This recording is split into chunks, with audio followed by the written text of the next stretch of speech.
All right, now let's implement the removeLast method. This is the trickiest part, so pay close attention. We're going to declare a new method, public void removeLast.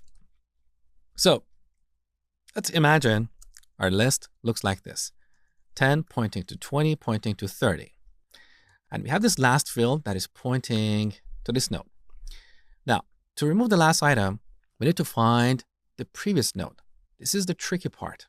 So we need to traverse this list starting from the beginning.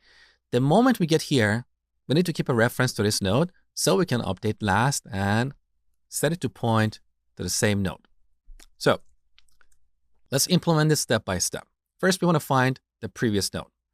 We start by declaring a variable called current, and we set it to the first node.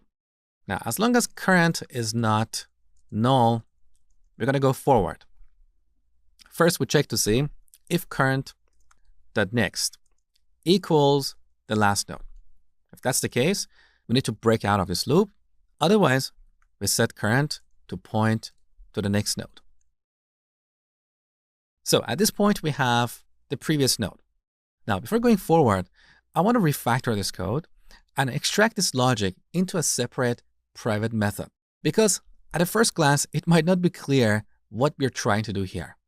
So let's declare a private method that returns a node object. We can call this getPrevious and give it a node object. So whatever node we give it, it will return the previous node. So let's move this logic over here. Now, instead of working with the last node, we want to work with the node that is passed here. So let's change that. Beautiful. Also, instead of breaking out of this loop, we can simply return the current node. Now, what if we traverse the list all the way to the end, but we couldn't find the node before this node? We should return null. Now that we have all this logic in a single place, we can go back to the removeLast method and call getPrevious, give it the last node, and store the result in a variable called previous. So in this case, previous is going to point to this node. What should we do now? Well, currently last is pointing to this node. We should change last and make it point to previous. So this will shrink our list like this. However, there's still this object that is pointing to this other object. We should remove this link so the garbage collector in Java can also remove this last node from the memory.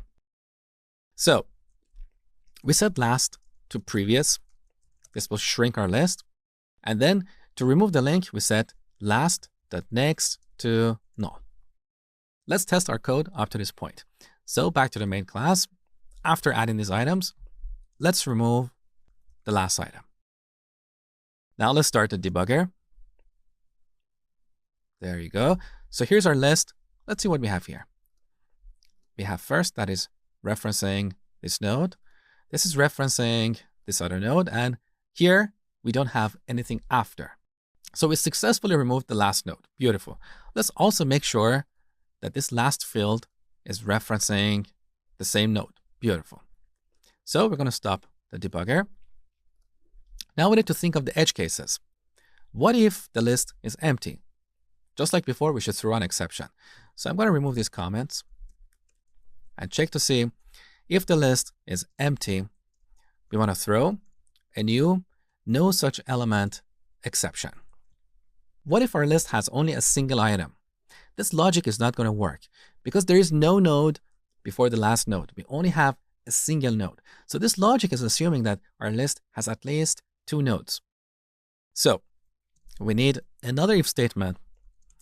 If first equals last, that means we have a single node in this list.